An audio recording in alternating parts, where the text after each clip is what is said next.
aconteceu uma revolução no coração do jogo com o novo sistema tático. No FM26, seu time pode atacar em um desenho e defender em outro completamente diferente. Mas se você não entender isso direito, sua tática simplesmente não funciona.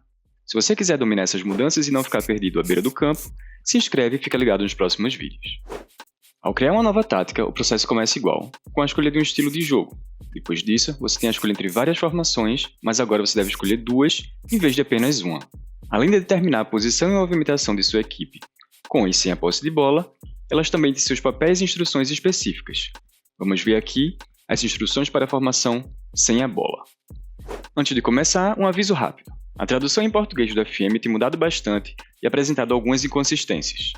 Para não haver erro, vou também usar os termos em inglês como referência. E se esse tipo de explicação mais aprofundada sobre o FM te interessa, já deixa um like e se inscreve no canal. Eu sou Bruno, o Aspargo Noturno, e você pode me encontrar na Twitch como Bemolevade, com mais FM26. Sem mais delongas, vamos ao que interessa. Você pode pensar a formação sem posse como posicionamento defensivo. Aqui, a palavra-chave é posicionamento. Na formação sem bola, a posição dos jogadores vai ser muito mais determinante para o sistema defensivo de sua equipe, já que eles irão ocupar o campo muito mais próximo destas posições e há menos variações nos papéis dos jogadores. Se o posicionamento dos jogadores são o esqueleto da sua defesa, as instruções são o cérebro. Elas vão determinar a lógica geral por trás do seu sistema defensivo, bem como o processo de tomada de decisão nas diferentes áreas do campo.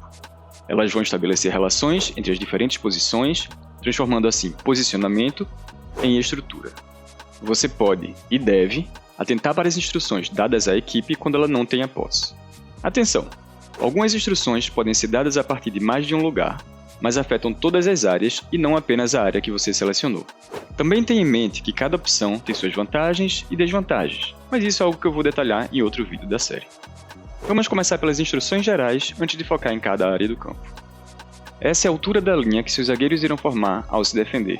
Uma linha baixa quer dizer que sua linha defensiva estará mais perto do seu gol, reduzindo o espaço por trás dela.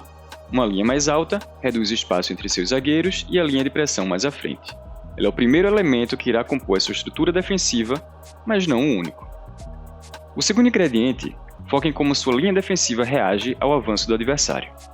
Ela define a importância de reduzir o espaço entre as linhas para sua equipe e o quanto sua defesa tentará colocar os adversários em condição irregular. Uma linha que recua deixará o adversário um pouco mais de espaço e aumenta a distância entre as linhas. Uma linha que se adianta tenta se manter firme, segurando a posição e a compactação da equipe. A linha de pressão é uma linha imaginária traçada à frente da sua equipe e que determina o ponto a partir do qual seus jogadores deverão pressionar o adversário. Uma linha mais baixa irá permitir que o adversário avance mais com a bola antes de ser incomodado, enquanto que uma linha mais alta quer dizer que seus jogadores vão tentar recuperar a bola mais perto da defesa adversária. Essa instrução diz o quanto que seus jogadores devem deixar suas posições para pressionar o jogador com a bola. Ela cria um raio de pressão para os jogadores, como se cada um deles tivesse uma linha de pressão própria.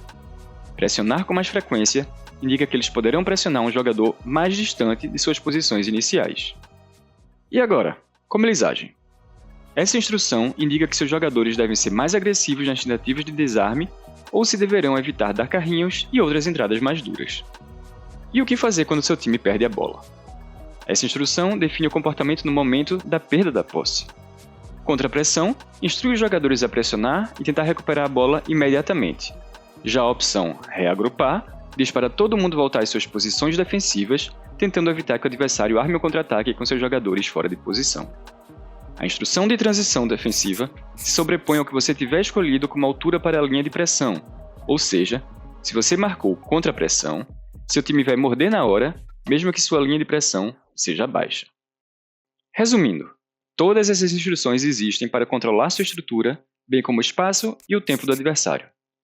Cuidado para não mudar uma dessas instruções sem pensar nas outras e sua defesa perder coerência. Mas além das instruções gerais, cada área específica precisa das suas instruções. Como a área onde você pode deixar seu like se estiver gostando do vídeo até aqui.